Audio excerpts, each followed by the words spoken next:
Check. Check, check, check, check, check.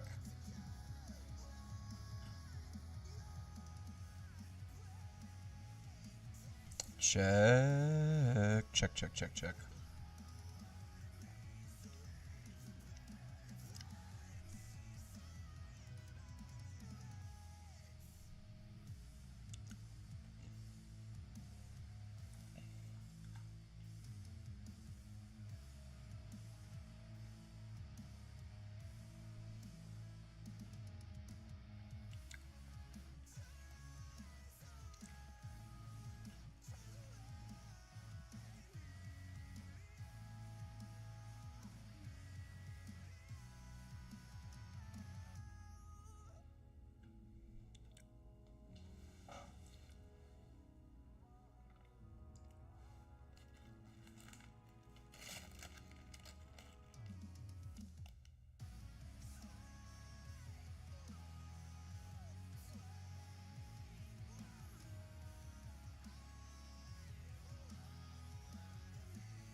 Alright, so now that we got this going,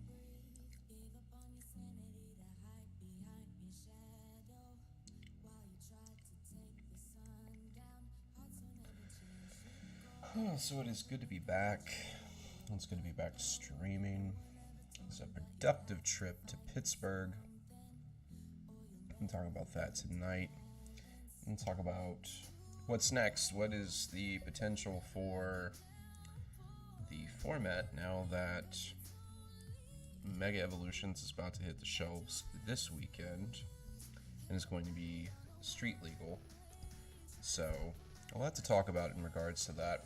Also, definitely going to be talking about the last bit of League Cups and League Challenges that are going to be here in Central Florida and kind of like what that's going to look like, possibly what the meta is going to be. So again, get you a snack, get you some coffee, and get ready, buckle up for the next couple of hours as I stay sharp and try just to get a little better at the Pokemon game and hopefully try to teach you guys some new tricks or review something for you. So again, if you're dropping in for the first time, my name is Jones. I am a 15-year Pokemon TCG veteran.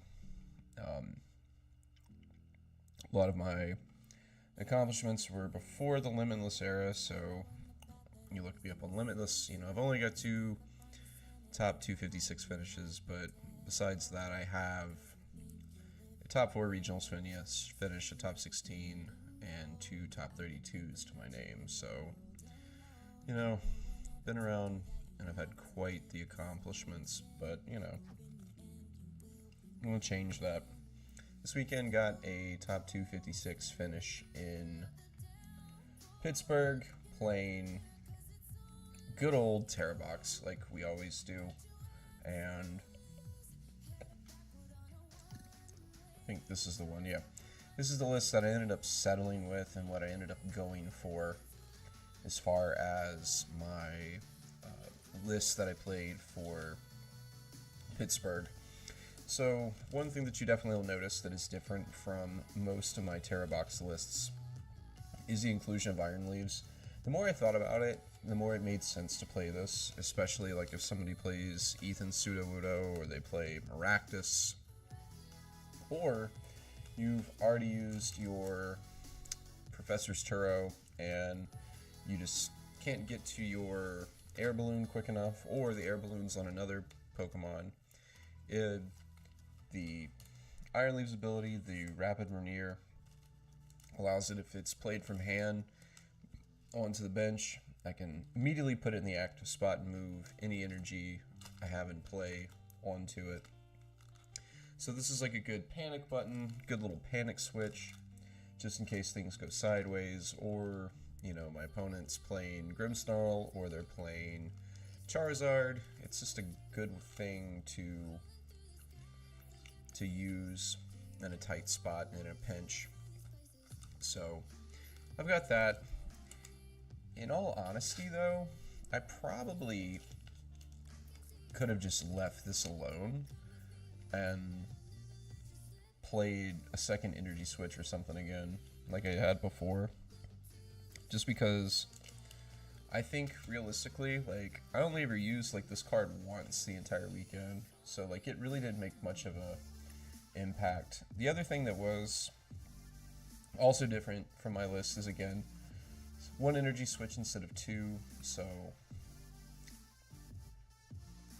that was different. Everything else is pretty much just the same. Pretty much everything in here is just the same. Nothing changes, nothing's new, so there is that. What I do want to hit though is I do want to get some games in with this.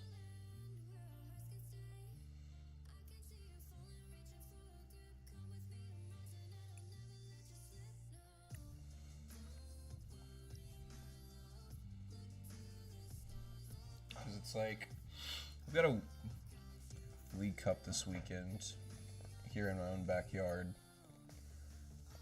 and I feel like to win this League Cup, I'm going to have to go through Gardevoir. I feel like it's just inevitable. So, gonna have to see what happens. Do we want to go first? No, we want to go second.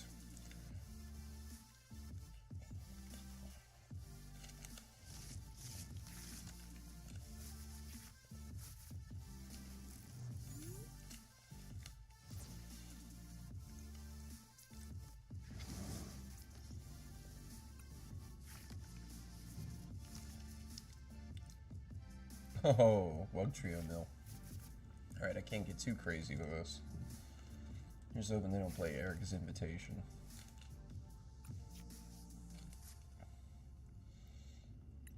And honestly, Frostlass is kind of dead in this matchup.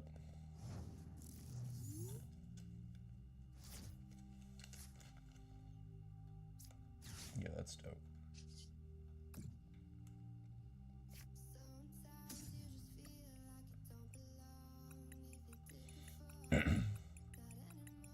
Well, unfortunate.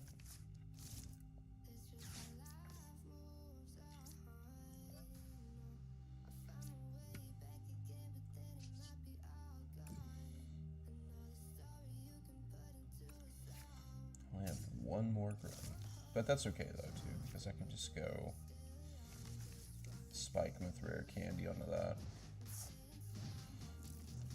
So let's see what they do as far as their response.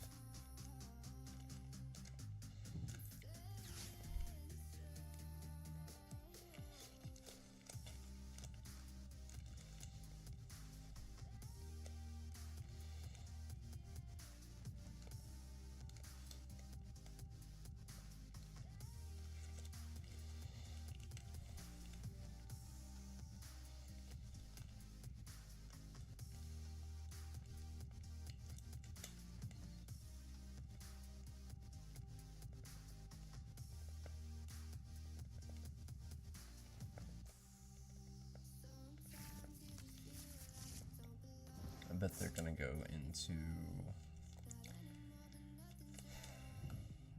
Badu, maybe? Could very well see that.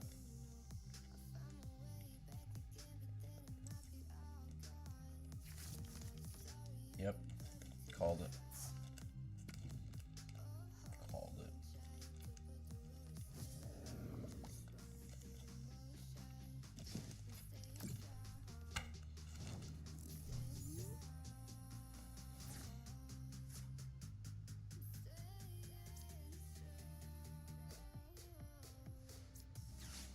So I'm gonna do this, see what I get off of it. Nothing.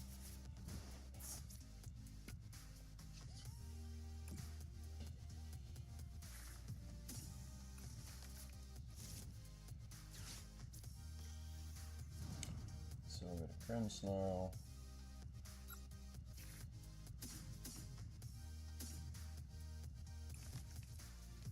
And this will go here, and these other two are going to go on this Impidimp. I'll retreat. Bring this up.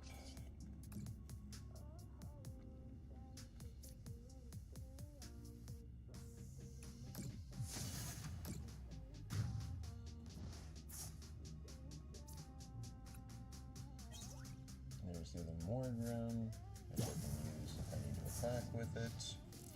Which really, honestly, though, I could just go Rare Candy into the other guy. Alright, so now we just gotta go Monkey Dory. Alright. Got her now that they have the Shaman, and they've got the Jacloak. Basically what I can do is just... So I could just, could get a, what should we call it? I could get a Frostlass, but at the same time too, that could be detrimental because I did see that they play Gravity Stone. Now let's hope to God that I, oh, there we go. There we go.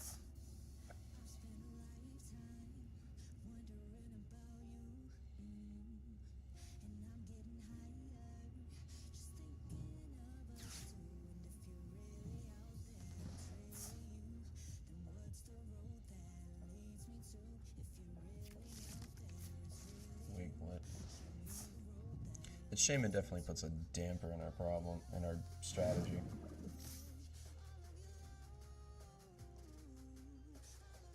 We don't want to give him any more cards. There you go. Serves you right for playing such a jank deck. There you go.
I guess I'm just gonna have to take like 6 straight prizes at this point. Because at the same time too, like I don't want to overextend my bench. But if I'm gonna have to be able to take multiple knockouts here, just to be able to get Shaman off the board, I might have to. I might very well have to. I might have just at least put one Frostlass down.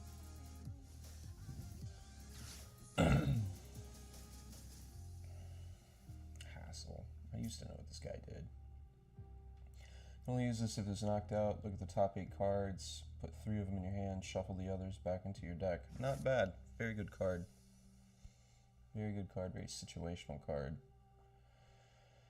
And they get to look at the 8, so we don't get to see anything. And just the rest of them get shuffled back into the deck, which is really strong, actually. So, we'll get to see that.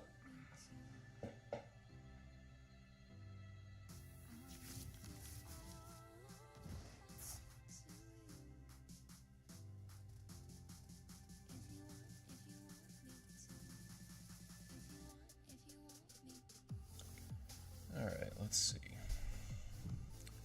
Best ball. That's another Wiglet. That's a Dreepy. Okay, alright.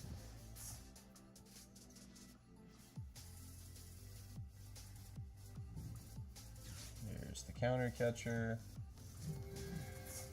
I'll just put the Gravity Stone on it.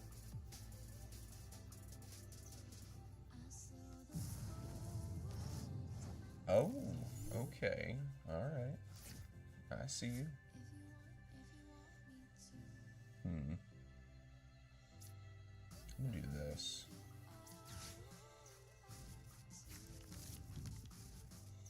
They've already brought 2 counter catchers, so I don't really think that they probably play more than what they need to.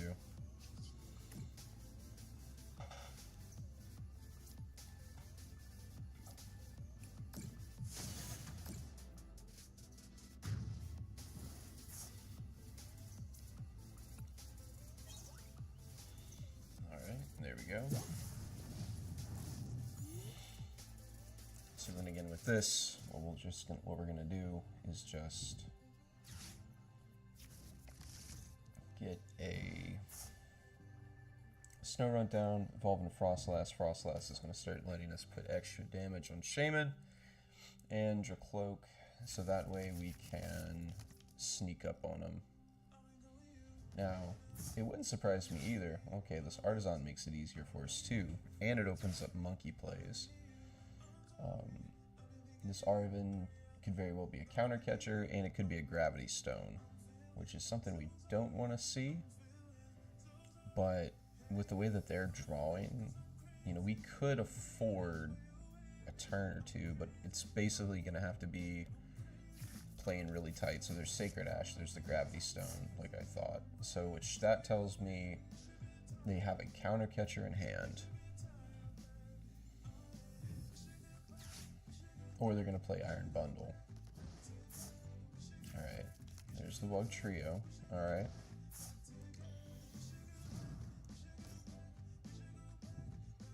Sacred Ash, strong card for this deck. I respect it. Alright.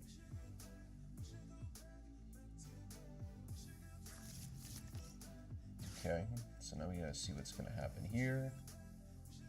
More than likely. Alright, there's that. Now they flip. Undersea Tunnel. Let's go for 3 tails again. There you go. Stop that.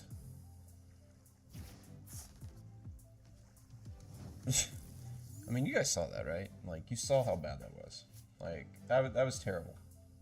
It was absolutely terrible. I don't approve of it.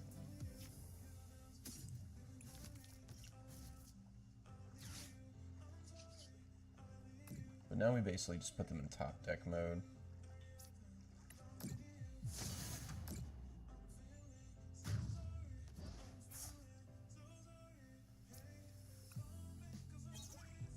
Alright, there's a boss's order.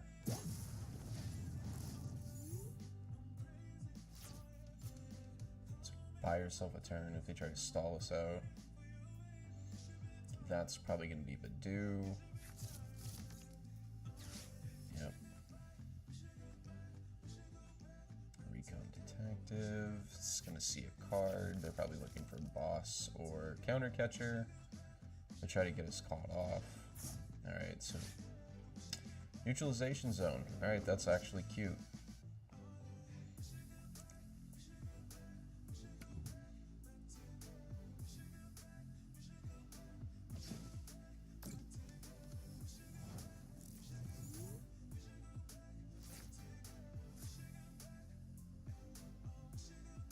Alright, we can't use that, but we can do this.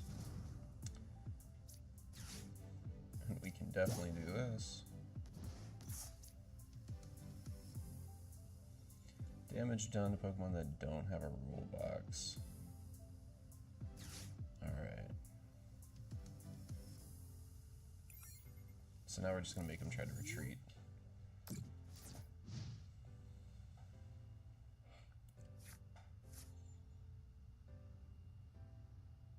Losing that rescue in that Night Stretcher was really painful. Yeah. Definitely didn't want to see that go.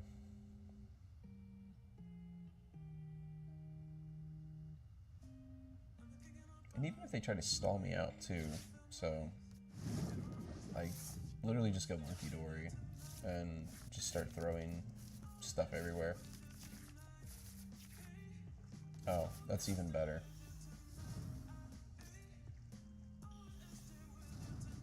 Only problem is I've got to like bump the stadium. That's the one thing stopping me right now. Okay. Unfortunate.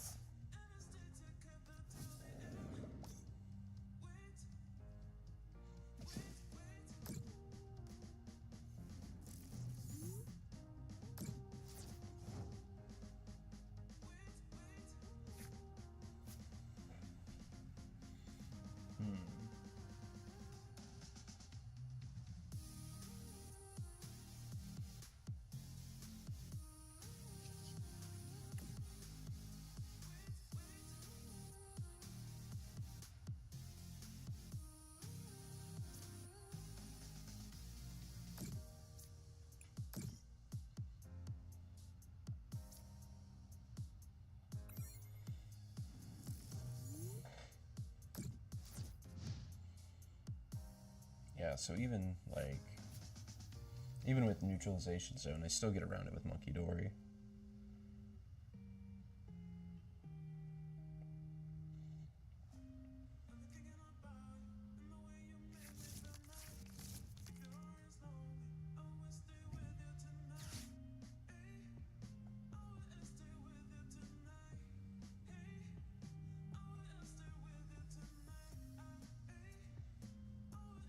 See what they end up trying to do.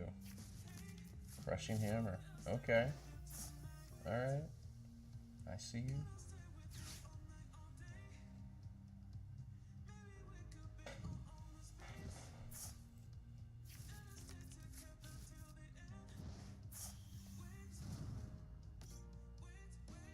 But then they run the catch-22 of like, oh, I'm gonna like try to mill them out.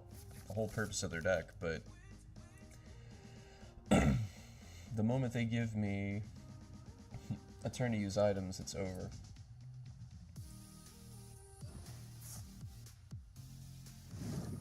Yeah, they've just lost.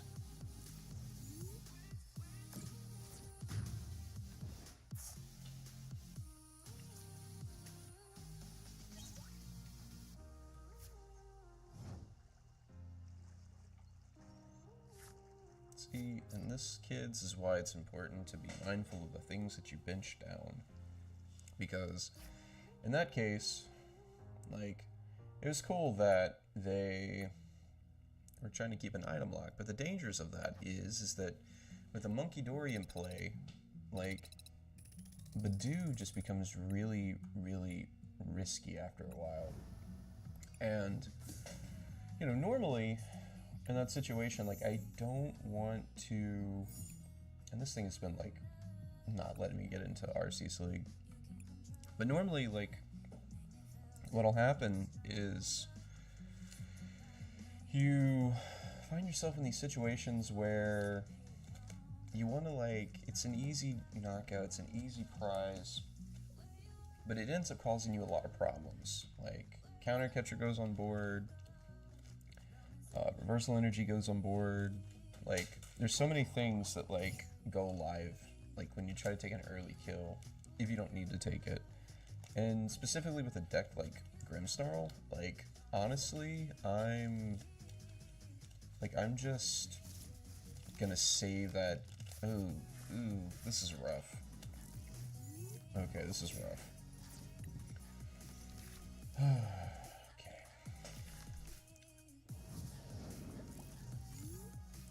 Raging Bolt, Ogre Pawn, or Terra Box.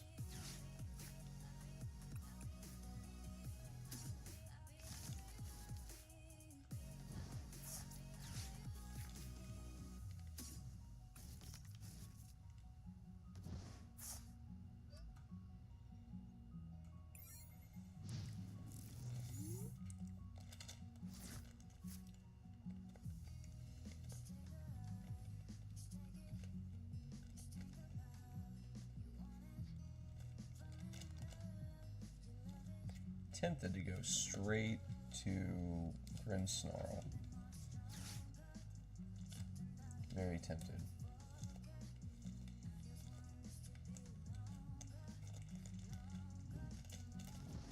Alright, it's Raging Bolt. Granted, we don't have the strongest play. Alright. Still gotta get an energy. There you go. So now we're gonna see what they try to kill.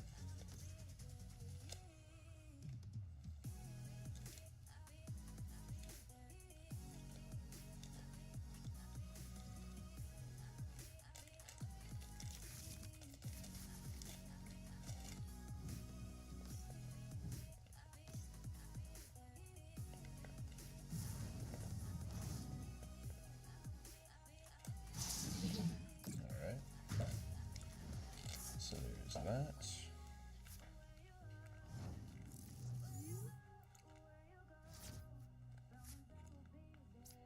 And I have like a very terrible hand.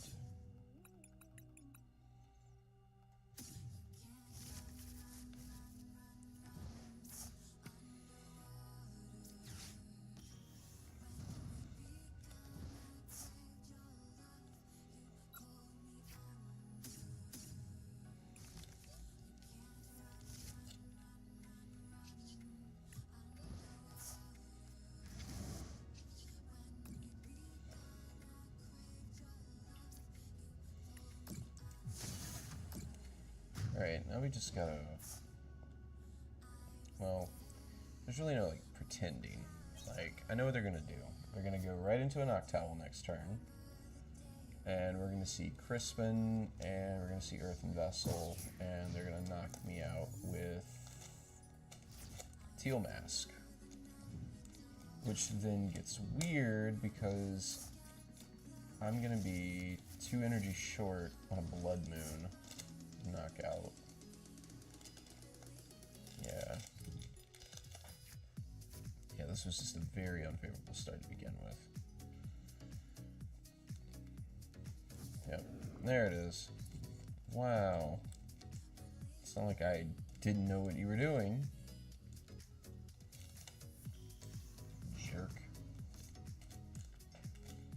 Let's see what happens.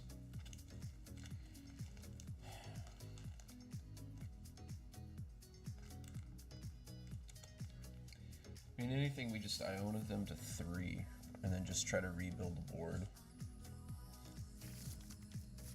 I think, if anything, that's probably what we do.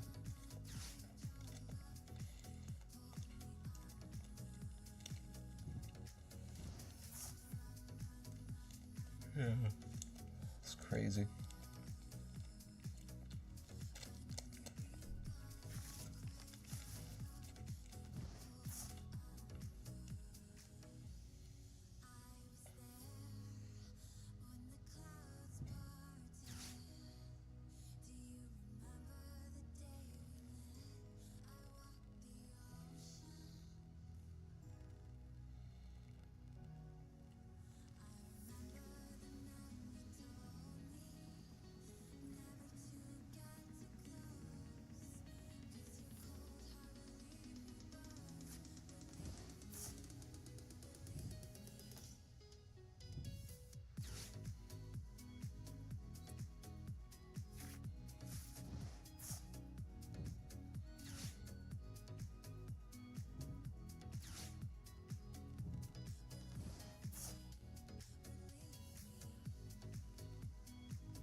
Alright, so that's actually pretty big. They Jewel Seeker both of their owls. I wouldn't have done that. I would have at least kept one. Because it's like when you're doing this, like, what are you even trying to go for? Are you trying to, like... Alright, so you set up a Fez.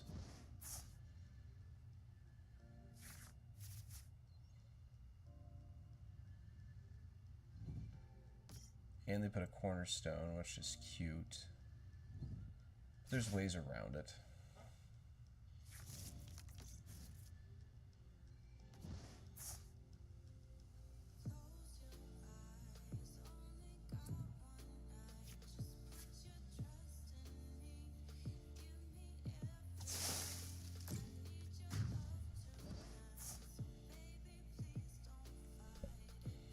And then I've got Blood Moon or someone sitting here in the active spot.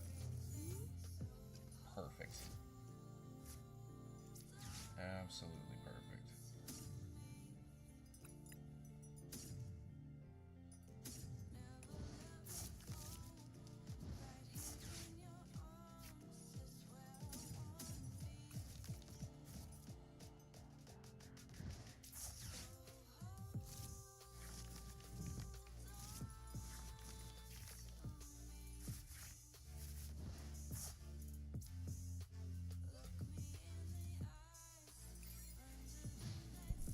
Now I just gotta see what happens here.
Should have threw away the Morgram.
Shameless price too, that's crazy.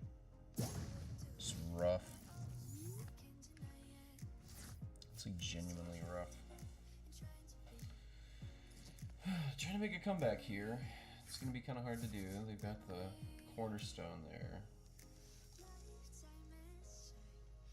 So kind of like what we're gonna have to do is we're gonna have to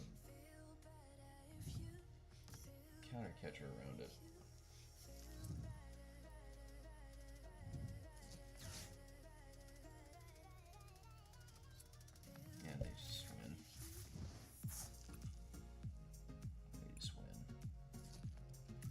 Had a terrible setup there, not really a whole lot we could do. So that's kind of like what happens. It's like I win a game and I get close to getting over into Arceus, and then it's just like I hit a wall, like where I just like get these unplayable hands like I did. So again, so close, yet so far, and that's kind of been my story for the last like 4 weeks. Like, I'm just playing and trying to do that. Ghost Jetta, thank you for the follow. I appreciate that. And now with that too, it's like I've also met my 50 follower goal. That's awesome. Appreciate that. Thank you very much. So yeah, so this night just got a lot better. Yeah, hit 50 followers now. Definitely a good night. Definitely a good night. Yeah, it definitely means a lot. Like, I've just been doing this for a couple of months and already got 50 followers and, you know, already got affiliate status. Like, definitely, this has definitely been a very good thing. Been working hard at it, and like I always say, like, I want to make this I want this channel to be something that, like, I'm proud of, and I want it to be something to brag about, and if I can do that, then it's worth it, because a lot of this just goes into, you know, not every game's perfect, and I'm not going to win every game, but a lot of what I want to do is just help make people better.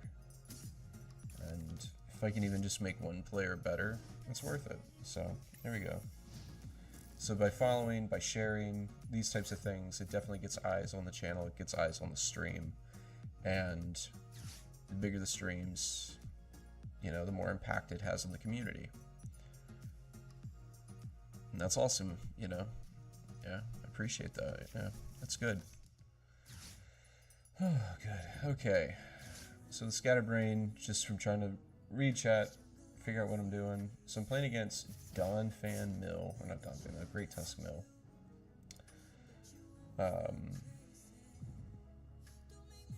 It's going to be a very interesting matchup. So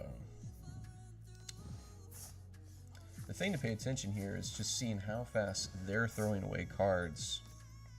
That's going to be something to pay attention to. The other thing we're going to have to pay attention to is... The other thing we have to pay attention to is...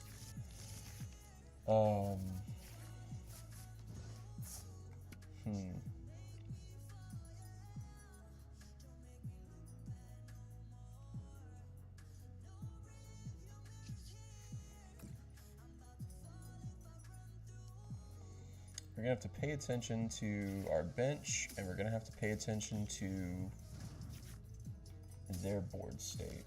Because now, these Great Tusks, they have this handheld fan. And what handheld fan's going to do is it's going to move our energy around. Now, we do play energy switch, but we're going to have to be very smart with where we put our energy. And if I can get into a situation where I can get this Monkey Dory off the board and just have just these guys, that would be worth it. Alright, so there's Maractus. So Maractus is now going to be a problem as well.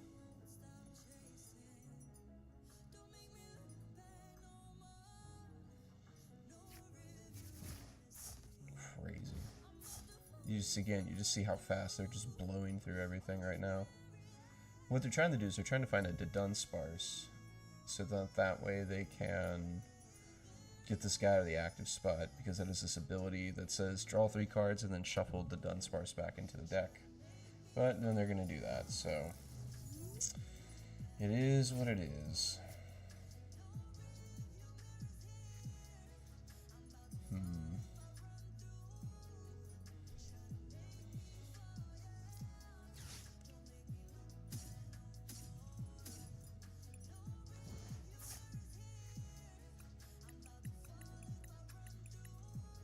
So we don't have energy switch. What we do have, though, is Spikemouth. Our other Spikemouth is prize, and we're going to need to know where that's at.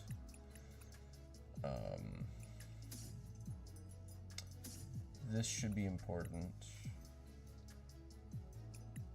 I'm going to play this just to get it out of my hand. And our supporter will be boss. So I'm going to go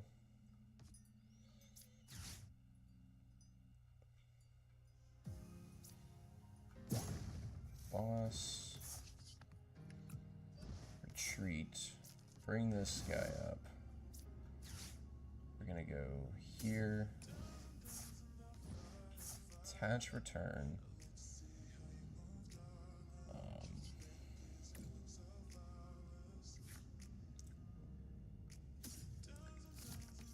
Let's get one out. Just see what happens. Get that off the board.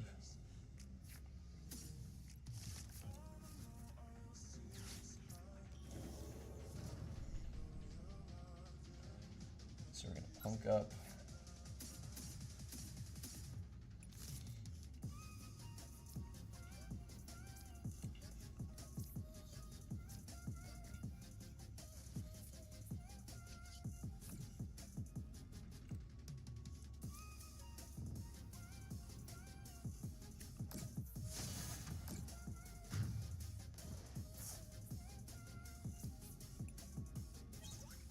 There's the air balloon we need, but we don't have. So now what's cool about this guy is he has land collapse. And if you play an ancient supporter from your hand during this turn, discard 3 more cards. So essentially Great Tusk can mill 4 cards, which they're going to do this turn. There's a nest ball. We need to try to make sure that our super rod doesn't get thrown away.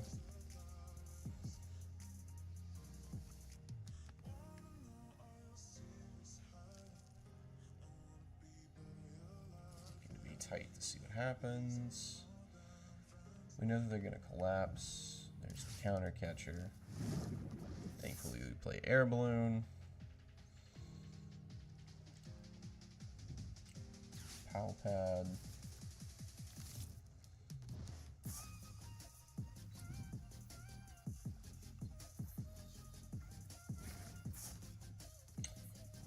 That's tough, because we definitely don't want that. We definitely don't want this guy in here. Let's grab this.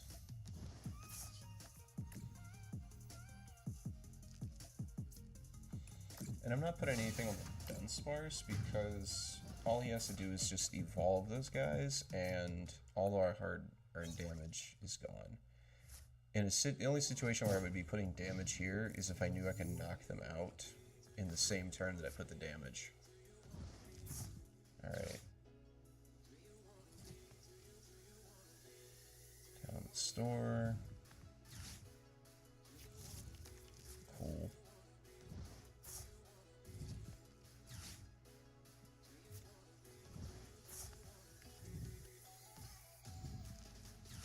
Crazy.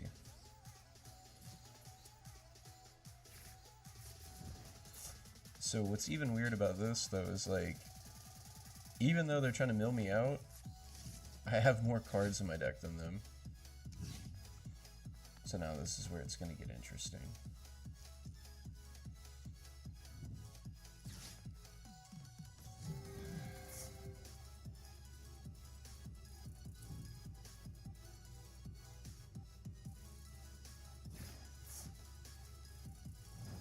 All things I didn't really need, but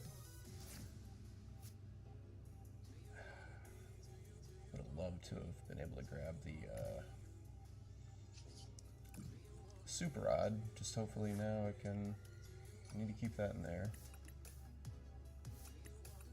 Still got a Frostlass. Still got super rod.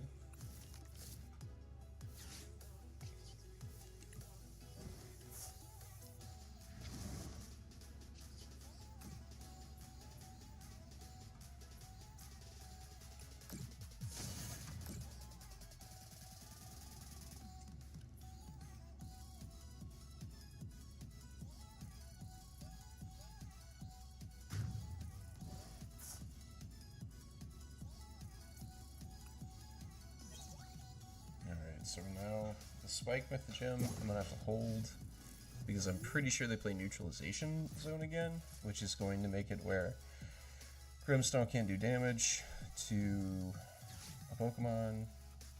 Alright, so this is tough. This is a very tough situation. Alright.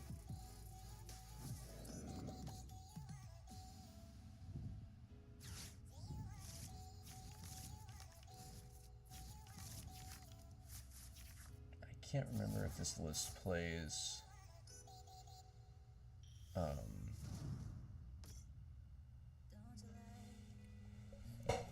can't remember if this list plays Turo or not, but you know what? I think it'll be fine because I can just do this. I can do this. We're good. We're good.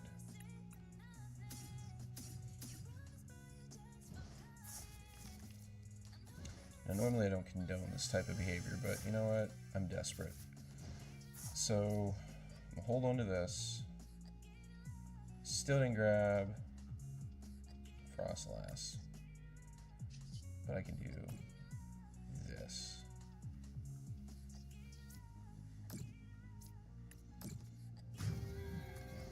And what's cool, since I didn't do damage, direct damage to it, my guy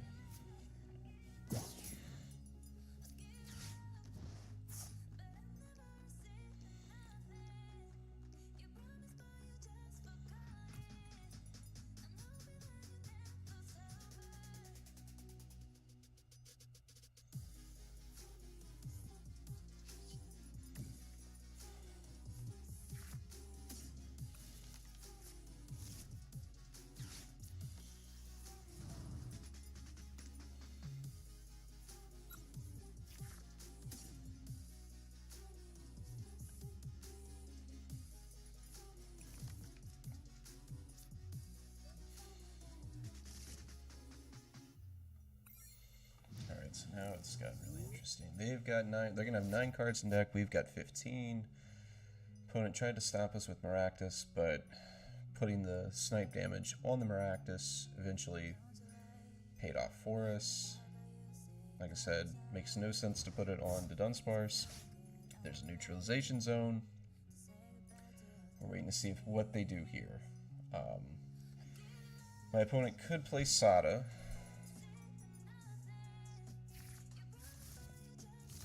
They don't want to play Adventures because that's going to make them throw a bunch of cards away.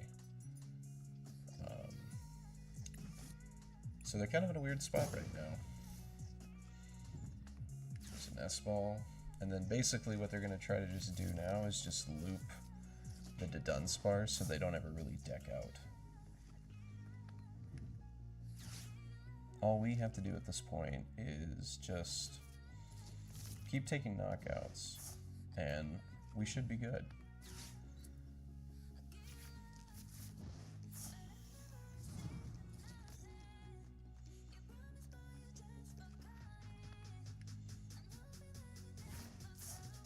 Well, there's one of our Frostlass.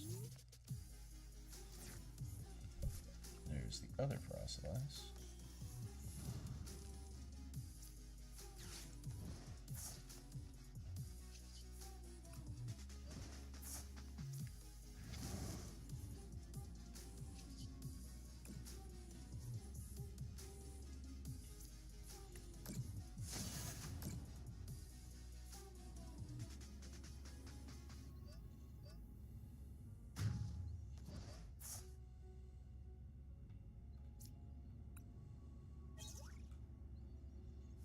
Let's hope they don't run into that item now.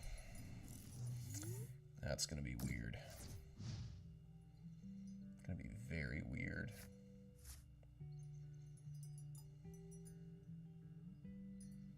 We still got energy in the deck. Alright. Definitely trying to grab that. And he can't. So then the crazy thing about it is he can't run away draw. Doesn't, well, he's got that. So I imagine there's an Iona or something coming.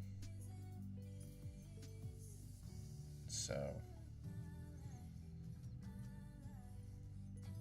I should still have a research. Oh, and they kind of lose. Well, no. They would just go to 2 cards in deck. I have 1 research, and it's either in deck or it's here. Alright.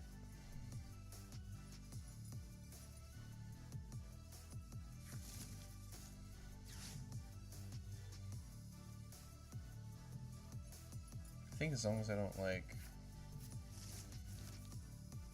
overcompensate, I got it. They lose. Yeah.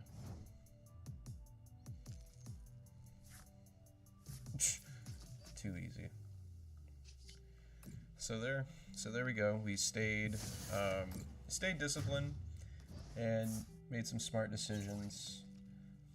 Research was prized, so thankfully we weren't trying to rely too much on that. But when you play against mill decks like that, it's very important to be very careful with what you play down, and it's also important to make sure that you are, you're playing tight and you're playing conservative, because decks like that will most certainly always catch people that like to play aggressive off guard.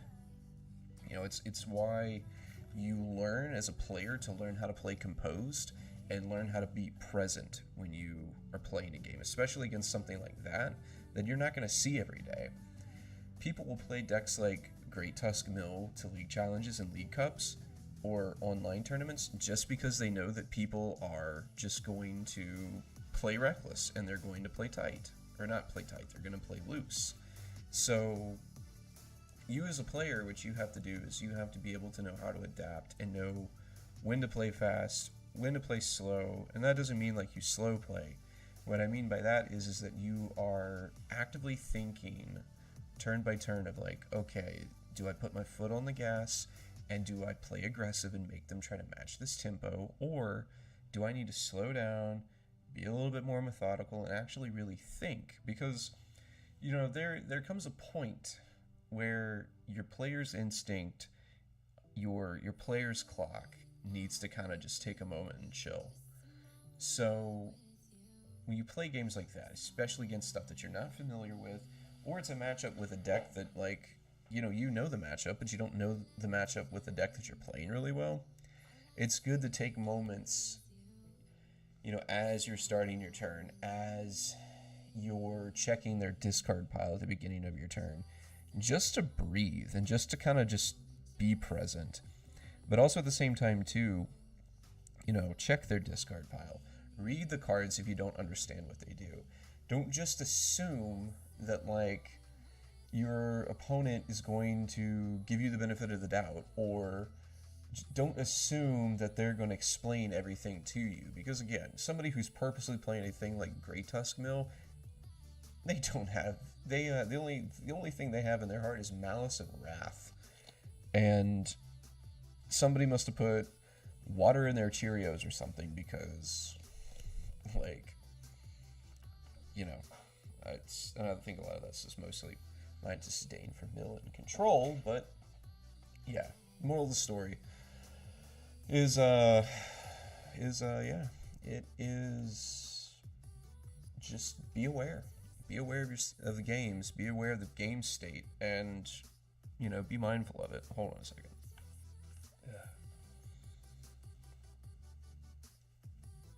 I have to readjust this. Headset's digging into my head with this hat on. Oh, God.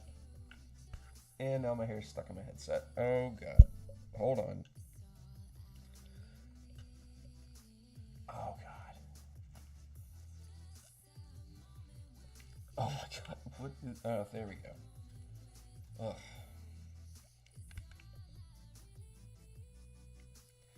Okay, anyways, despite that wardrobe malfunction.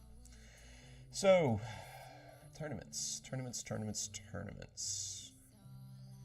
Let's talk Pittsburgh. And also, while I'm getting this set up, I just want to go ahead and shout out everybody that's jumped in since I was playing that last game. Appreciate you guys spending your Tuesday evening with me. I understand there's a lot of pokey streamers, and there's a lot of other streamers on Twitch that you could spend your evening with, and on YouTube. Also streaming on YouTube, Jones_TCG_, but you chose to spend it with me, and for that, I am grateful. Now, on to the matter at hand. Pittsburgh Regionals. The regionals that I attended this past weekend, and like I had mentioned before, did pretty well. Did pretty well in that regionals. It wasn't necessarily the one that I would have loved to have liked, or like the it's not the finish that I would have liked to have had, but it is the match that I am, well, I don't know, I'm rambling. Let me get this set up real quick. Where am I at? Limitless. There we go. Yeah, so we got Limitless, and yeah, here's the Limitless page.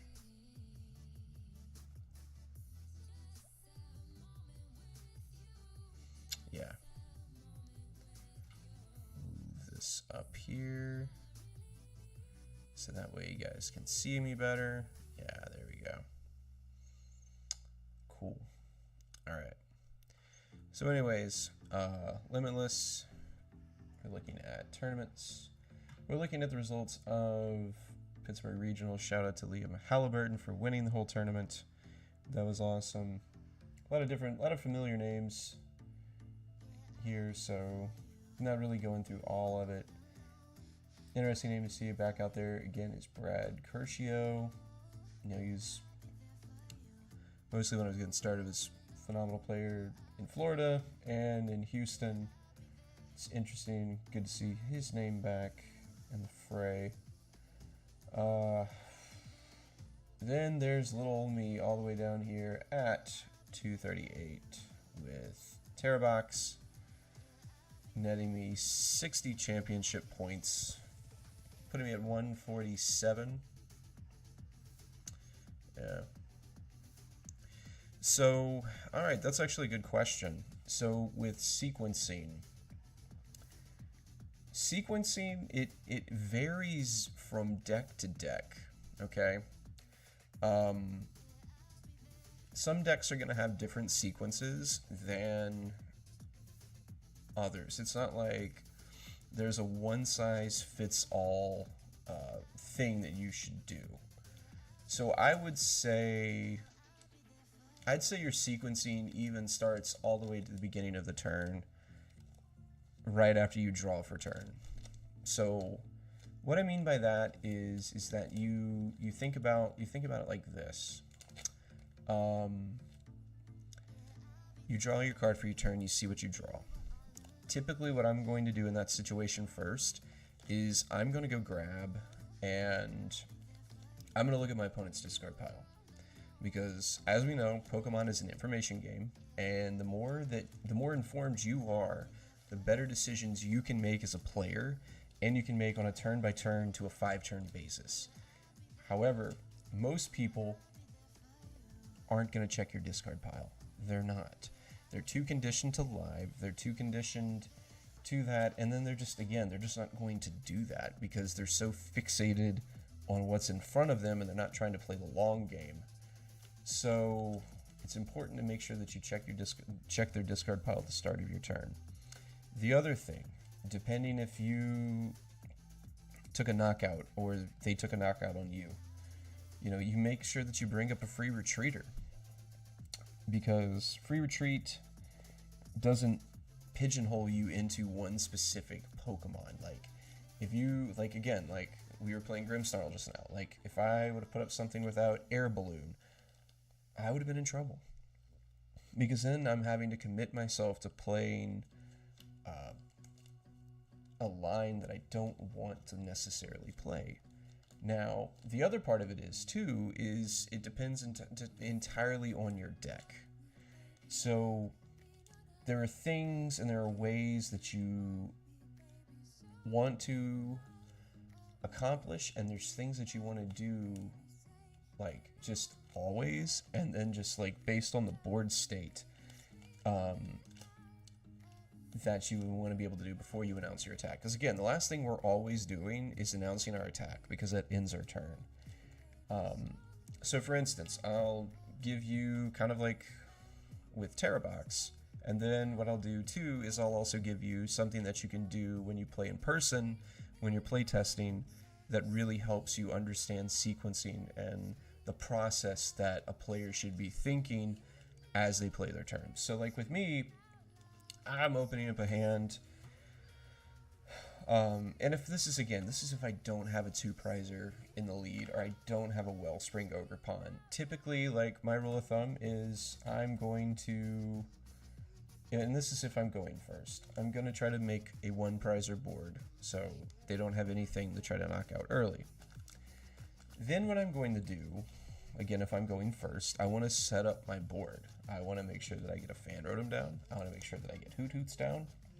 And I want to make sure that I have a way either to a Terra Pokemon, or I can get a Terra Pokemon down on that turn. Now, sequencing looks different in the first turn with Terra Box if I'm going second.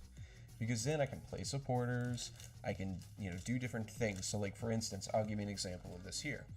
We play Fan Rotom, alright? Everybody knows what Fan Rotom does, okay? Fan Rotom, not in Japanese. So, for anybody that's new, Fan Rotom, phenomenal card. On your first turn only, and I'm going to say it again, on your first turn only, alright? Search your deck for up to 3 colorless Pokemon with 100 HP or less.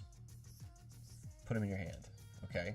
Now, where it gets weird, and I had to learn this too, because I've done this before, is let's say like I have a card like Iono, or I have a card like Research, and I'm trying to swing for the fences in the early game because my setup's not very good. Now, I know that every turn, or my first turn, I need to fan call. But we don't want to fan call, and you guys can join in chat, put this in chat if you know the answer right away, is let's say like we're playing Research, okay? And we fan call first. Oh, we can put the Hoot Hoots down. What happens to that Noctowl we might grab? What happens to the Noctowl? Because then we gotta play Research. We need to play Research because we don't have a Terra Pokemon down. We don't have energy on the board. We can't do anything. For anybody that doesn't know, is the Noctowl is gonna get discarded.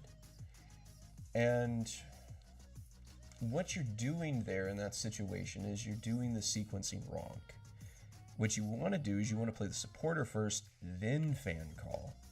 Because what's going to happen then is now that you discard your hand, you see those 7 cards, you make a better situation and a better, more informed decision on what your Jewel Seeker is going to look like. Okay? Same thing with Iono. Same thing too if you're in a situation where we have to draw cards with Mew. Alright? Here's another example. Alright? We get Iono'd to 1. Opponent takes a knockout. Alright? We draw our cards. We draw a card for turn. Hand goes to 2. Okay? I also have Mew in play and also have Fez in play. Okay? The sequence here is I would want to use Mew first. Okay? Because again, Pokemon's an information game. The more cards I can see, the more I know, the better informed decisions I can make. So what I would do here again, let's say my hand's at 1, my hand's at 2, I want to restart. I want to use restart. But Jones, I only see 1 or 2 cards. Doesn't matter. What's more important here, even if I just get 1 or 2 cards, what's more important here is the 3 cards I see off of this flip the script, okay? Because this is a surefire 3 cards. This isn't a conditional 3. This is a surefire 3. And anything that I can go and take to make it to where I can see more of my deck in a turn, like, that's what I want. So, you know, and those are just a couple of different scenarios with Terrabox. Now, you know, I can, you know, like I said, everything is different, like, based entirely, like, on the deck in this situation. But the best thing that you can do if you're unsure of sequencing is play open-handed with a friend. Like, next time you sit down to play cards, next time you sit down to play test, like, just play open-handed and talk through the match. Yes, it's going to be a long game. You know, yeah, people might want to take stuff back, but that's the whole purpose of it.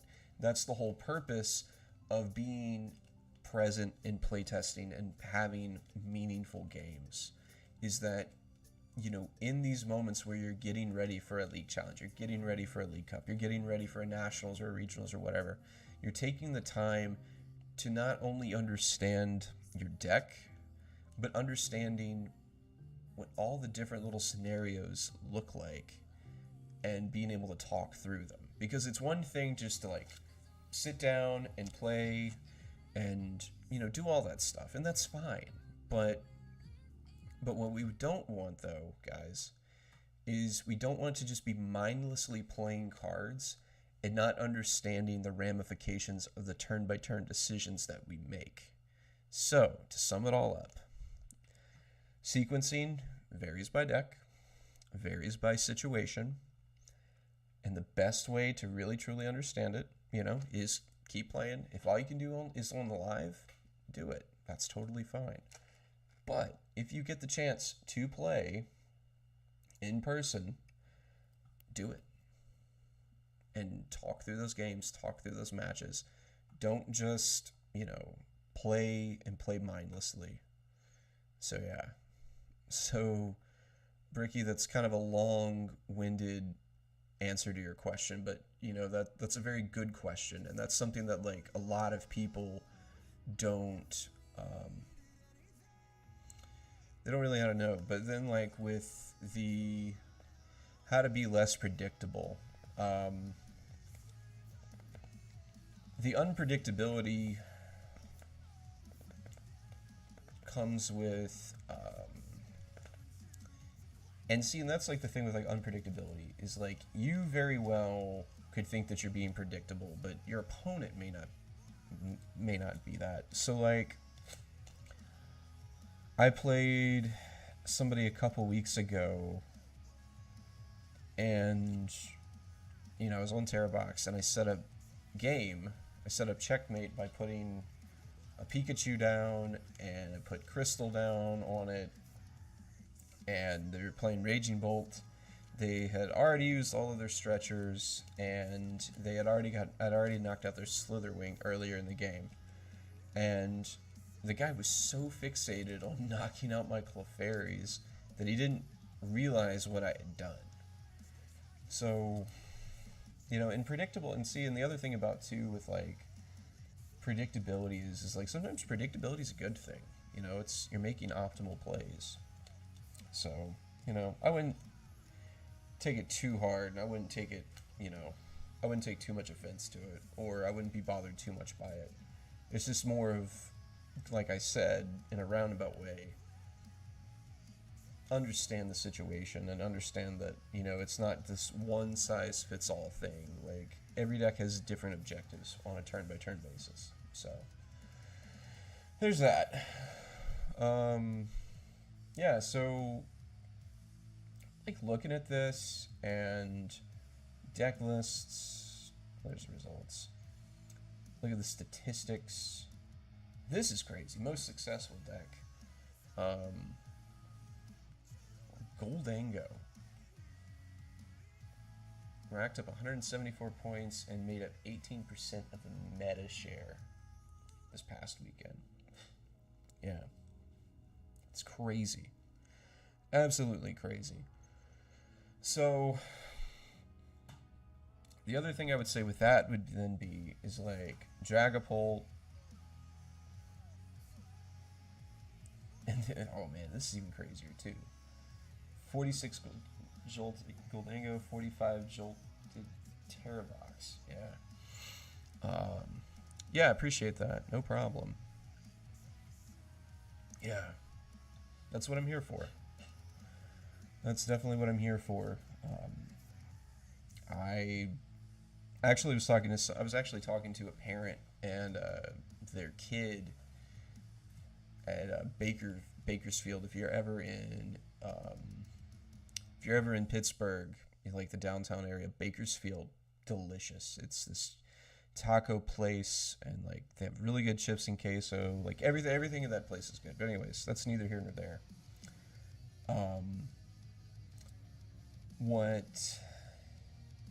What I would also say with this too, and I tell them a lot of like why I do what I do, is, you know, not everybody's gonna shell out the money for like a Metafy. Not everybody's gonna shell out money for like these master classes, because I don't know if any of you guys have ever looked at them. Like, they're pretty expensive, and you know, I'm trying to figure out, you know, my Metafy stuff, because, you know, while I definitely want to be able to give free and open advice, you know, I can't on a stream just be able to like work individually with like the nitty gritty, you know, if that makes sense.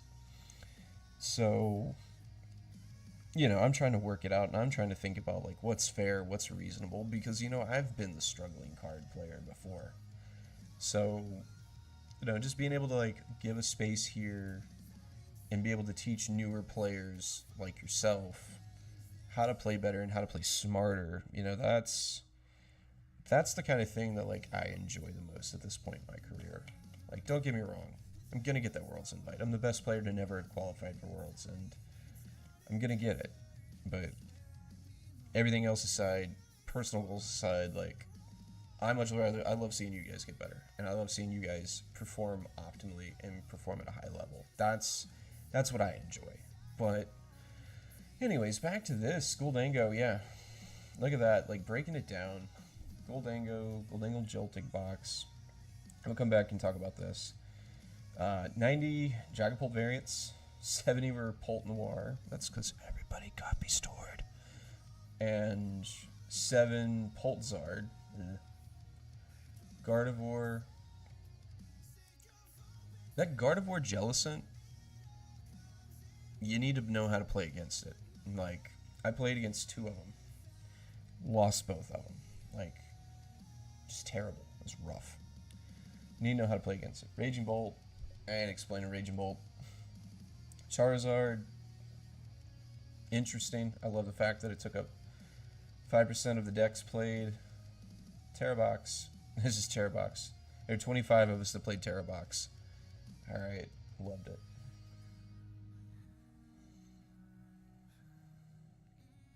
There were 17 people that played Grimmsnarl.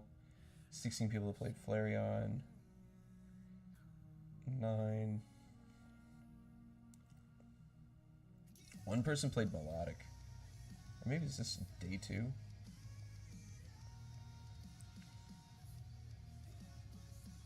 Most successful decks. Huh. Palafin, man. Somebody played Palafin. That's wild. Toad Scroll, Ceruledge, Cynthia's Garchomp. We love to see it. Wow. Yeah. So then we got this, like the day of the breakdown. Like, this makes total sense right here. Alright? The day 1 meta. Jeez. The day 1 meta is just a genuine knee-jerk reaction to the weekend before it. Because again, you see people playing Gardevoir because Gardevoir won. Then you see people playing Dragapult because Tord played Dragapult. And you get the Tord bots that are just going to play whatever he plays. Goldango, no surprise at all, because the thing about Goldango is it doesn't punish you for making bad mistakes. And like, I personally don't enjoy playing the deck.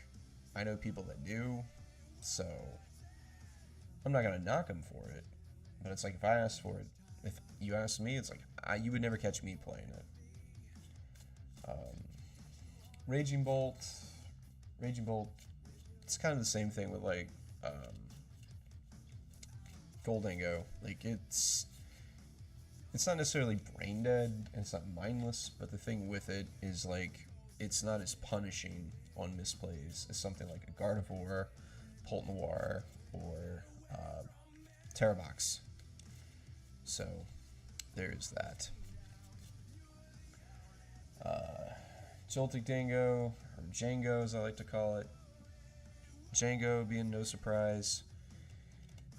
Iron Hands, and then day two didn't really change much except me and everybody that was playing it here.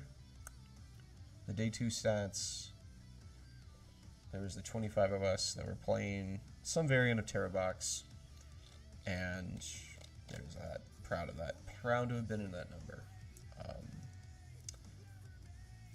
Because I mean, like again, like if you had jumped in on, I think it was Sunday or something like that, yeah. That Sunday stream right before regionals, like I was really tore up over what I was gonna play. I was like, man, I was thinking like everybody's gonna play Shaman, and I only played one Shaman deck the entire weekend. Well, not one Shaman deck. I only played one deck the entire weekend that had Shaman in it, and destroyed it. So all that worrying for nothing. So what is this? So looking at day two, looking at results, what does this mean for the locals player? What does this mean for the regular Joe that is a weekend warrior, and what do they expect of their card shop? Well, first off, if you don't read the room and you don't know your own local meta, shame on you. Second, if you do, good job. If I had a cookie, I'd give you one. The thing that I would also think about, though, too, is I would look at this, all right? And if I'm looking at this just solely based off, like, if I'm looking at this just solely based off of, hold on, I'm going to go get something to drink. I will be right back.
Yeah, I saw everything was in an ad, so I went and decided to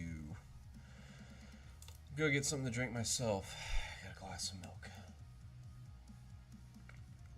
But anyways, like I was saying before the ad break, or maybe when I was talking during it, but basically like this, like, if I'm looking at the results, alright, if I'm looking at the results, and I'm trying to think, like, how are my locals going to react? I'm looking, and instantly, the thing that most people are going to get drawn to, I think, is Gardevoir Jellicent. Alright? People are going to do that. Oh, excuse me. I feel like generally people are going to start drawing and gravitating to this. And it's important that you need to be able to, like, play against it, because again, as you're scrolling through this, you know, yes, there is this deck. Yes, there is this deck. Yes, there are these decks. But as I scroll through the rankings, I see Gardevoir Jellicent more and more and more as like I'm scrolling down. Like, it's still there. Like, there's some form of Gardevoir. And again, totally get it. It's a powerful deck. It's one of the most broken archetypes I've seen in 15 years of playing. Like, it's just dumb, but like in a good way. So, you know, you gotta have a plan for that. You gotta have a plan for it. You gotta know what to do. You know, and that's part of the reason of why, you know, I've been playing Grimstar all the night. Like, there's this part of me that wants to play that. Now, here's the other thing too that's got me thinking, is that the reason why it's so good is because it shuts down other setup decks. So the mirror match, it's got an edge. The Grimstar, it's got an edge. Charizard, Dragapult, it's all got an edge just for the simple fact that Jellicent can shut off items and it shuts off tools. So it just makes it hard for us to be able to even play the game. So that's where part of that comes from. So I would think, like, you got two choices. Know the matchup, play something that beats it, or join it. Or if not, you know, hey, if you feel good with it, just do it. Yeah. Let's see. Let's see what old Brad's list looked like.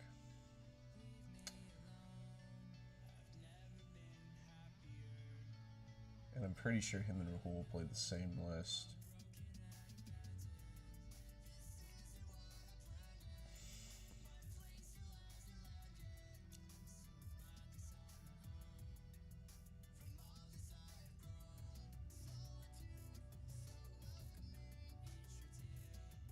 Alright, why is it not letting me go back?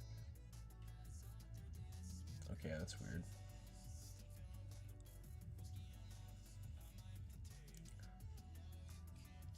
Yep, pretty much same identical list. Alright. No surprise there.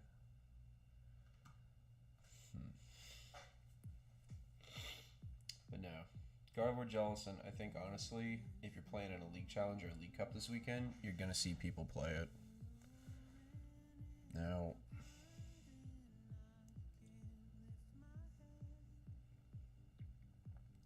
I don't necessarily know if anybody did play it. Well, let's see. I want to see if anybody played. I want to see if anybody played Roaring Moon. And if they did, what happened? Alright. Overall. Day 1. Let's see if anybody played Roaring Moon. Okay, so there are 11 people that played Roaring Moon. Let's see. Oh, this was close. This guy. players. So there were 2 people there. 8-3-3 and 7-5-2 are 2 guys. Let's see. Interesting.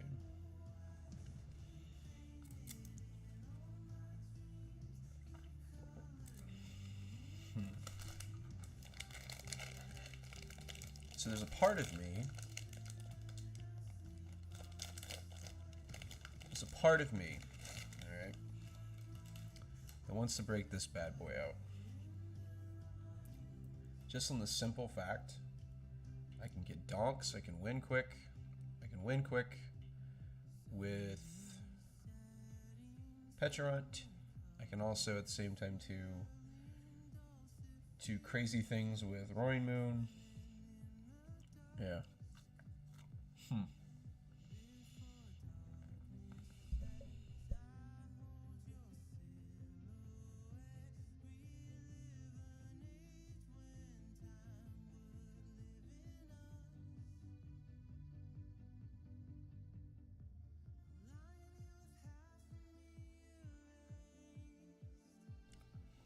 Muted the mic while I was chewing.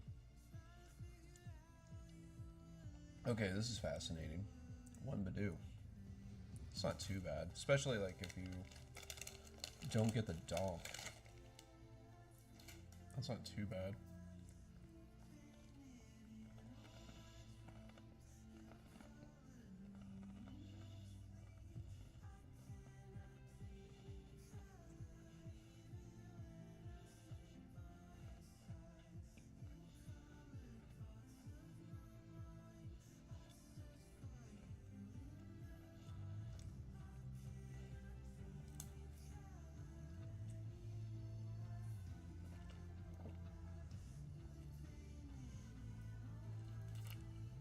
Huh, this is also interesting too. Is that even with a type advantage, Roaring Moon only had a slight edge over it. Only had a slight edge. That's actually interesting to think. That even despite that, it still only had a slight edge. So I think the real question then is, why does it?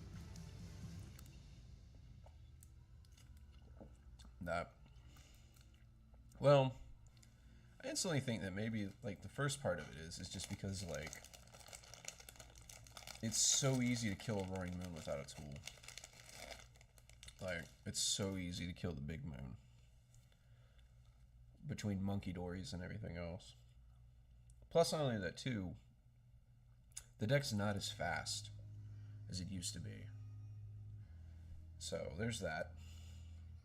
Atrocious Terror Box matchup. We'd love to see that. Played 3 Pidgeot Charizards and won all 3.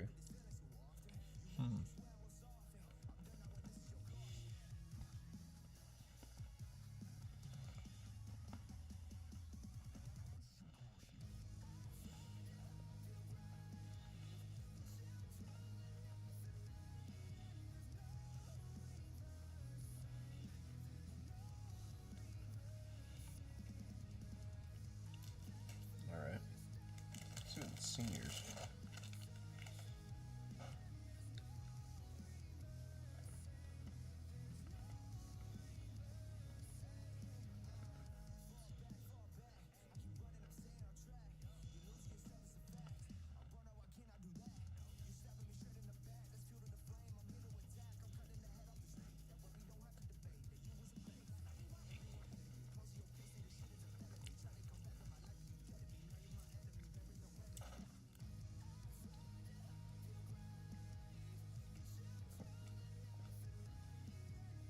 Huh. Okay.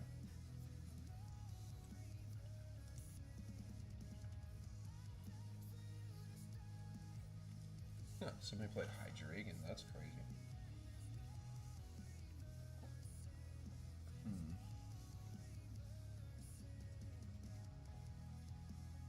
Hobzassian. Wow, there were two of them that made day two. That's crazy.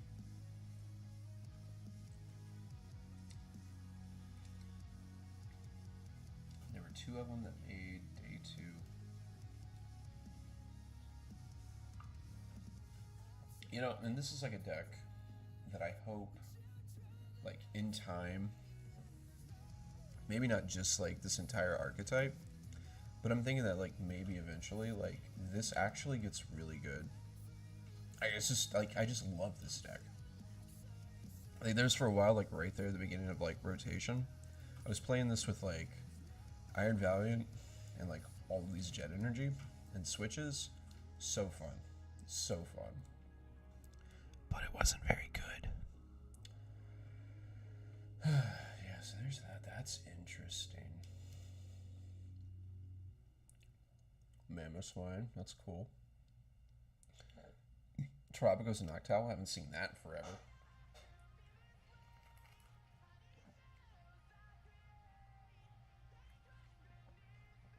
Lug Trio Mill, I respect it. Rainmoon Dunsparce. Two people play United Wings, love it. Ancient Box, one person played Ancient Box. One person played Chin Pao Baxcalibur. That was phenomenal. And they went 0-4-1. Let's see who went. Who played this? Don't even know who she is. Play better. Misty's Gyarados. Hold up. Went 0-1 drop. Okay. This is actually kind of cool. Wow.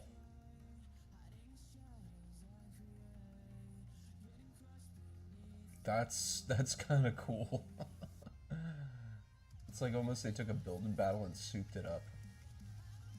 I love that. Scizor. Zane. Okay.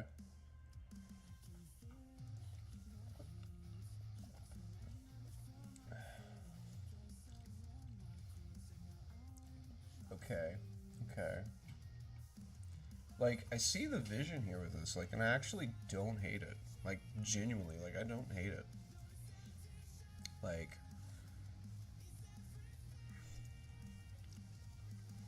well, maybe playing 5, like, 2 of this, well, no. That's actually kind of cool. Like, I don't hate this. What I do hate, though, about it is just how, like, this deck doesn't, like, one-shot anything. Like, I can hit an Ogerpon, I can hit a Fez, I can hit a Latias.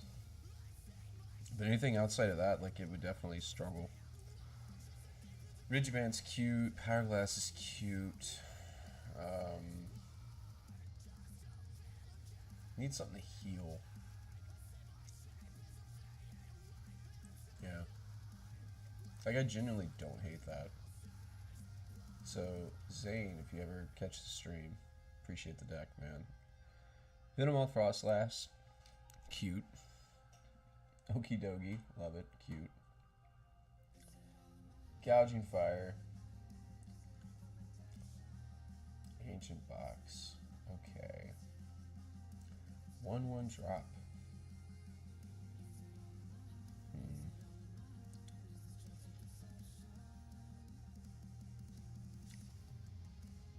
Yo, this with Brave Bengal is actually pretty good.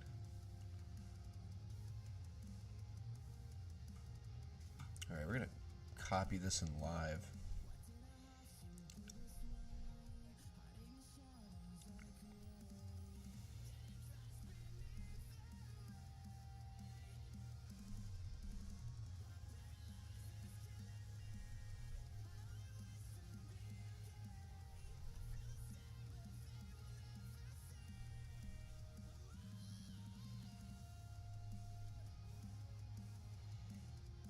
Move my frame. And then adjust it.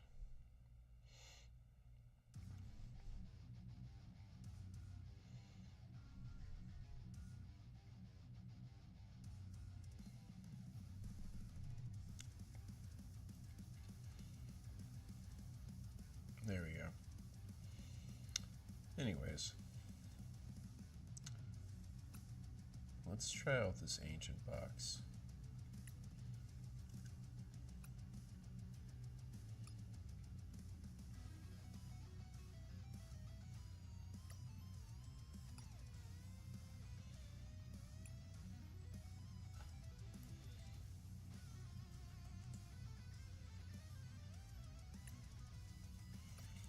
Naturally, I imagine we're going to have a terrible matchup against Dragapult.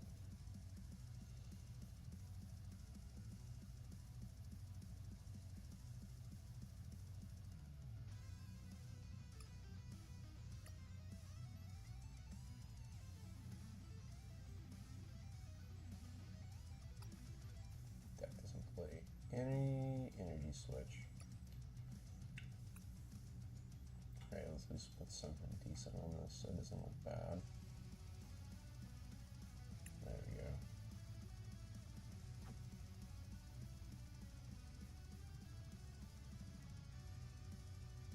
I just hate how generic a lot of like the free live sleeves and stuff look. These are cool. These are cool. Oh, okay. Regionals 2026. Neat. I guess the Charizard coin. Actually, you know what? Let's just do the Chains coin. Alright, let's try this out. Maybe we'll hit a Gardevoir. Maybe we won't. Who knows? We'll see. Alright.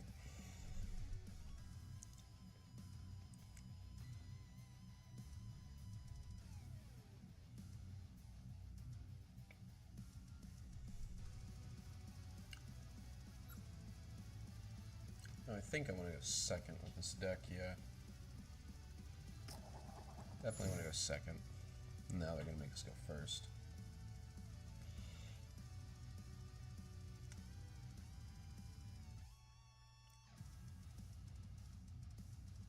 Yay.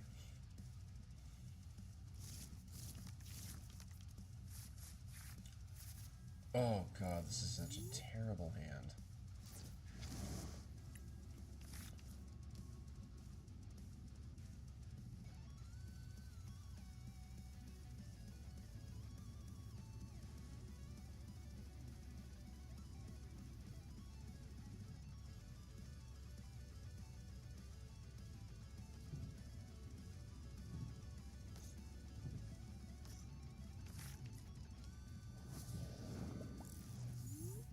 More.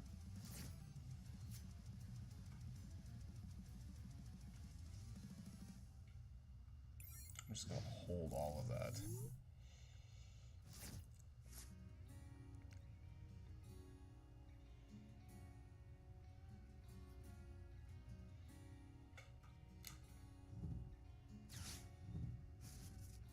Oh, I don't know. Thank you.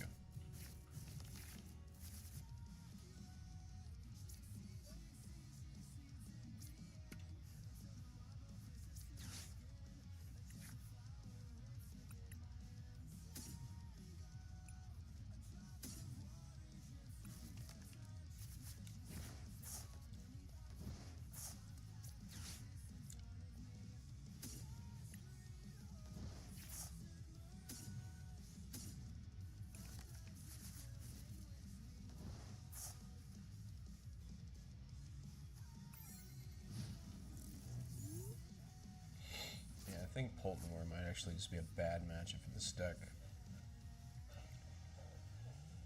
Because between the prizes, and if I don't have a capsule on anything, like it's just hard.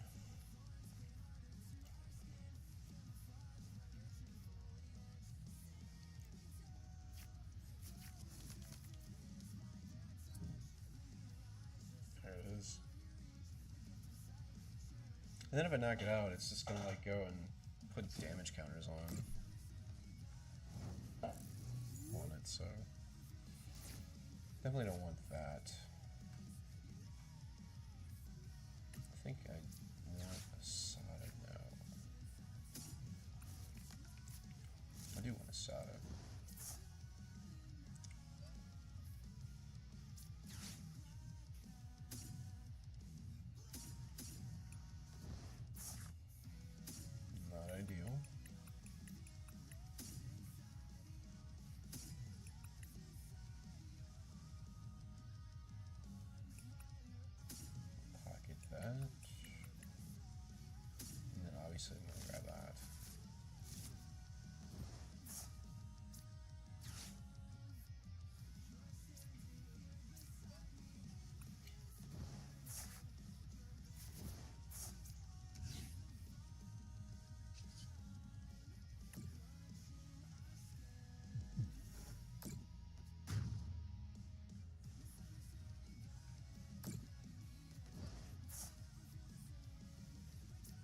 Well, here's the hoping that they don't have Tilda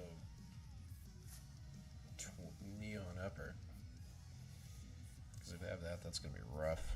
It's definitely going to be rough.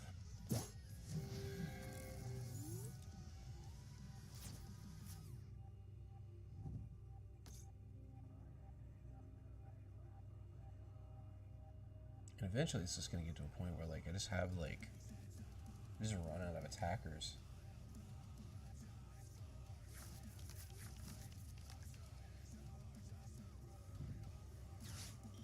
Let's see. So we're going to knock this out.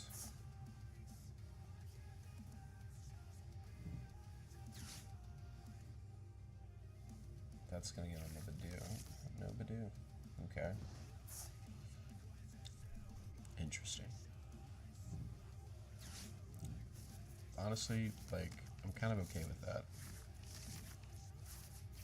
Not gonna lie.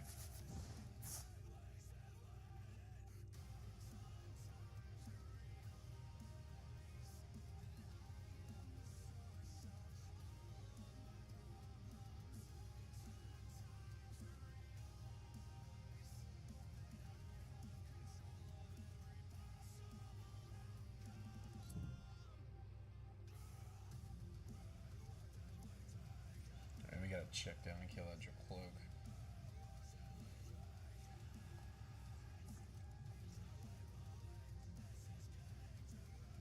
Because the temptation definitely is there to kill Latias. Like, it's definitely there. Like, I'm not gonna act like it isn't. So I would love to take, like, yeah. So I would love to be able to take that knockout there. But I want to try to save that for the end. Okay.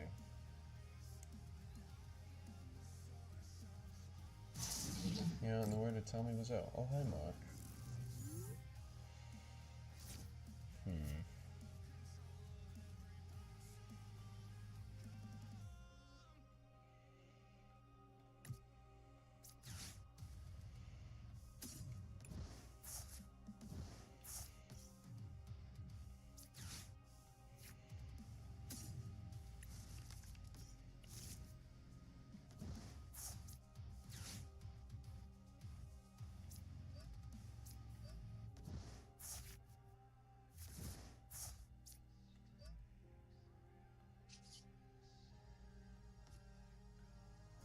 Dang.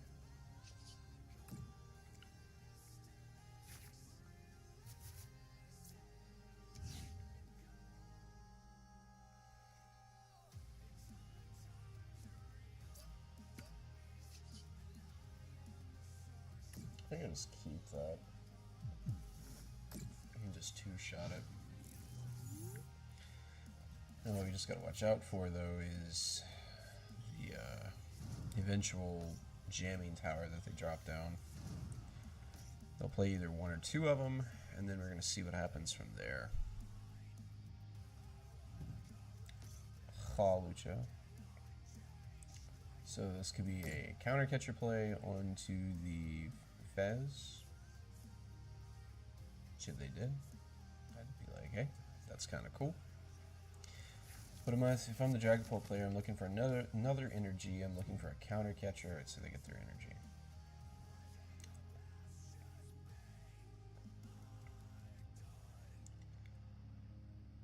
Now weave.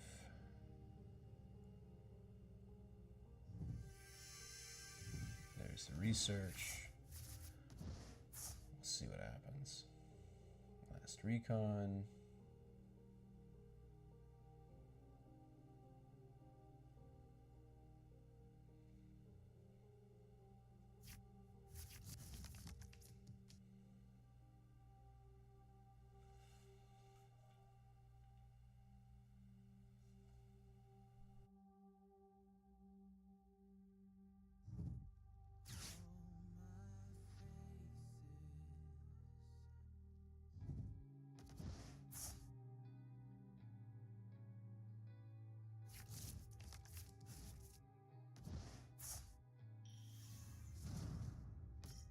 Looks like they're trying to go for the throat here.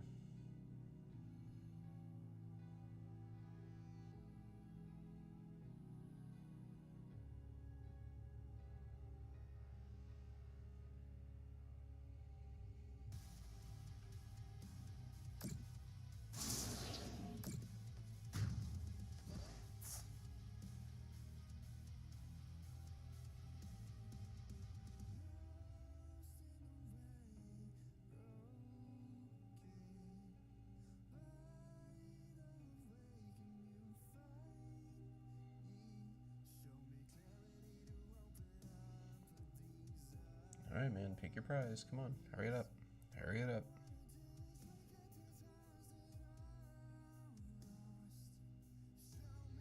I love like when people take it like this long. It's like I feel like they're over there like sweating bullets. Like, oh my gosh, I don't know what to do.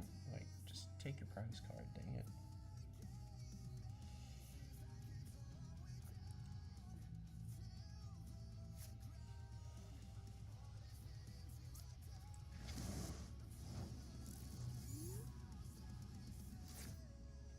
All right, there we go. That's good.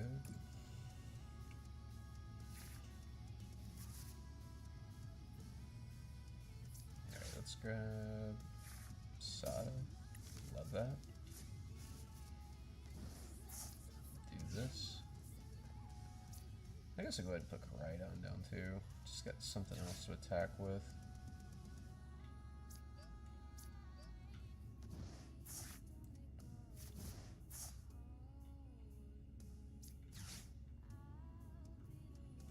Get rid of these two.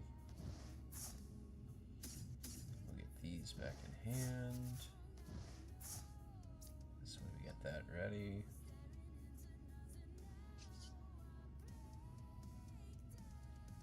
That's 340 on its own. There we go. So this game got real fun real quick. So now I'm hoping that they don't have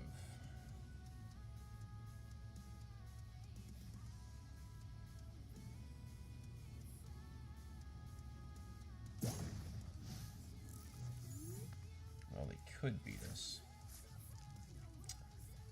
Should have put the capsule on the Koraidon.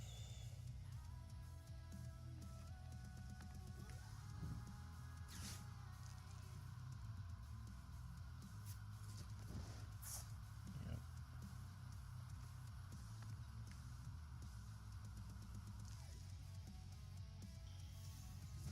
Yeah, I shouldn't even put the Koraidon down. I should have just left it.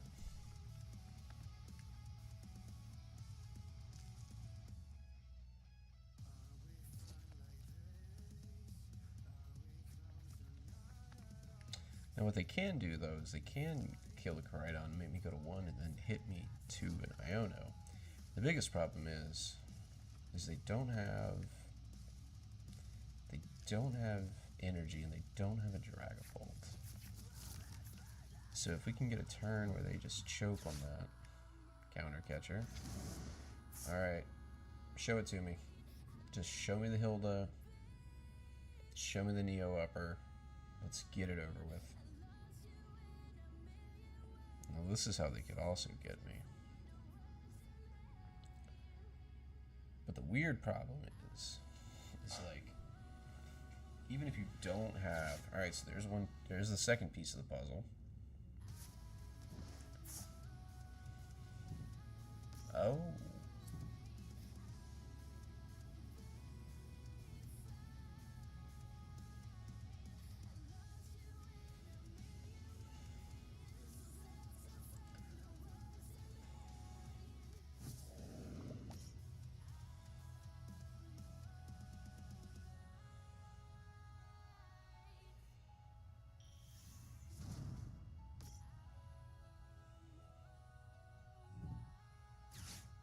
Alright, so there's that.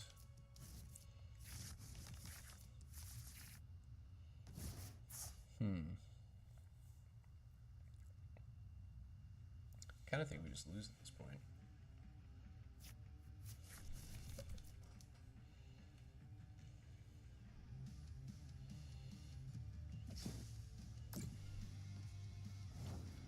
Now they play the waiting game.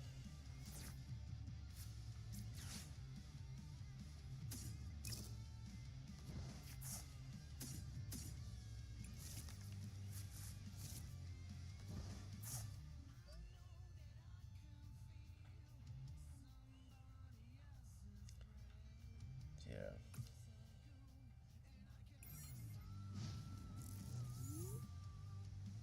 Oh, goodness. Love that. Alright, our guy does not play Turo. I can see why he went 1-1 drop.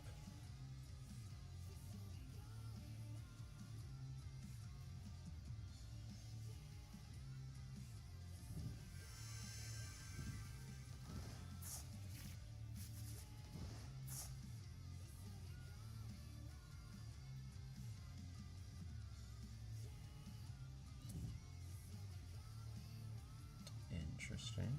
Okay.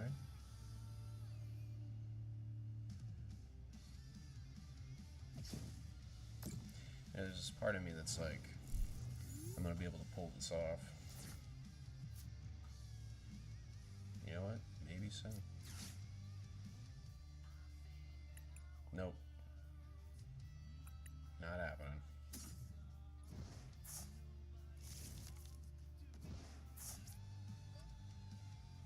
But you know what? I'm gonna keep them thinking. That's what I'm gonna do. I'm gonna keep them thinking that I'm gonna be able to like cruel arrow something.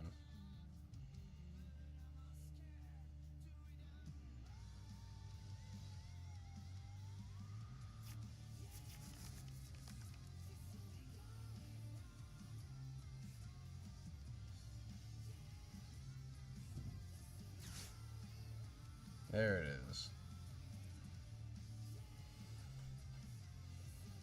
All you gotta do is show me the energy. Call it a day. Alright, there's one piece of the puzzle. I've got energy in hand.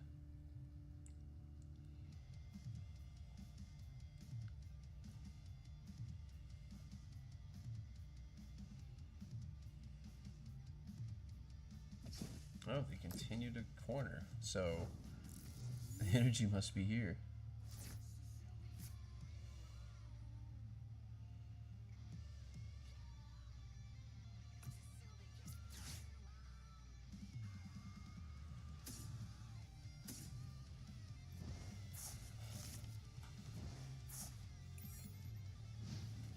This is ridiculous at this point. Now they could be doing the really cruel thing and just like wait till the very end just to like beat me. Which at that point, like if you've had game this entire time, like it's just so disrespectful. Alright. So they keep digging. Let's see what happens here. Oh wow, they evolve again. Who would have thought?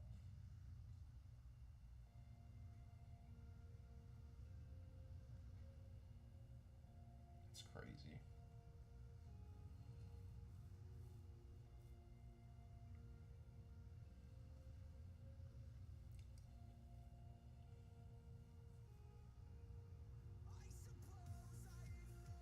There's the corner.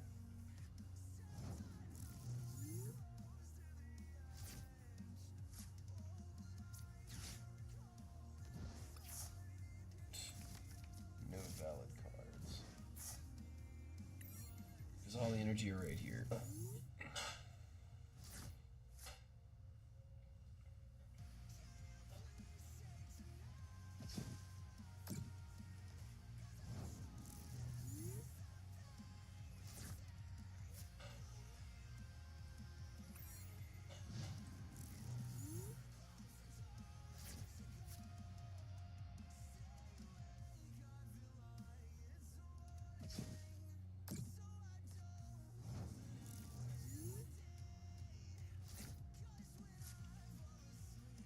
Devious. Devious.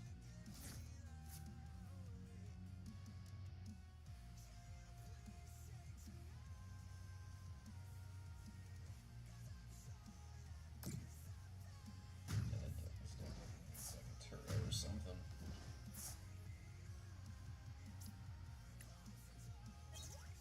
Yeah. That's what it needs. It needs a Turo.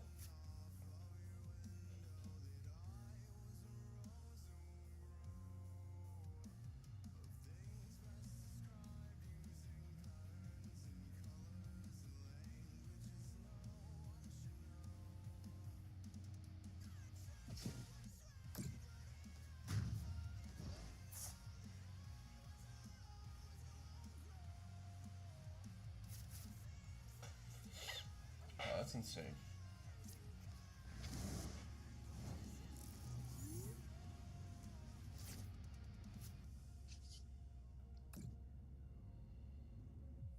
There you go.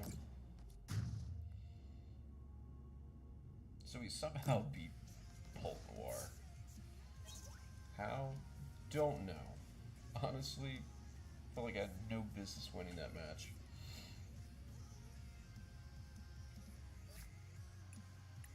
Crazy. But we somehow ended up beating it. This deck. Oh my god, we finally got an Arceus. Thank the maker. So, I think what we need is probably just go 2 Koraidon. And then we just do this. Call it a day. I think that is definitely the way to go. Alright, so let's play it again. Let's see what we can do. Again, so we basically kind of got lucky against everything else.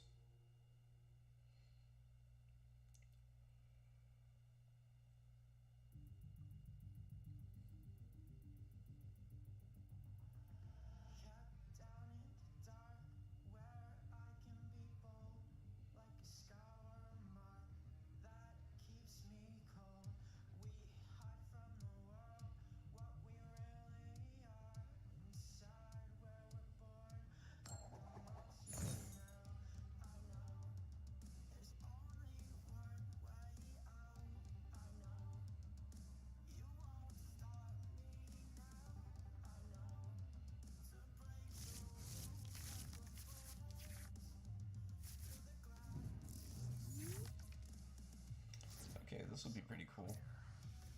Let's see how much weight Fluttermane has here early. Alright, playing against Cyndaquil. This will be fun. This match is going to come down to whoever can take the first knockout.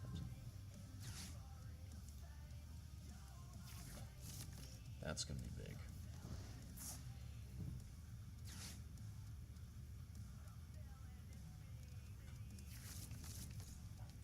Alright, so it's going to be all single prizers.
so they're just going to sit behind bottom behind the journey right there in the bench spot, and they'll just keep doing that. This match is going to basically be a game of whoever can keep the most steam. Right now, I'm pitter-pattering so terribly.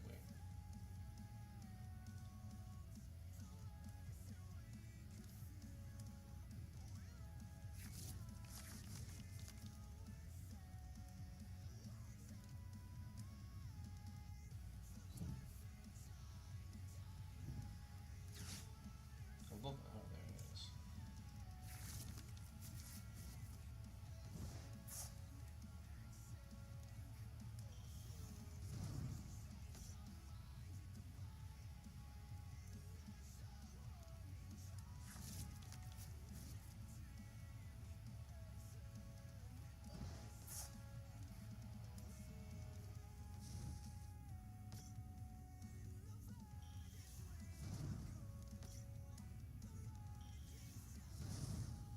Alright, and we're off to the races.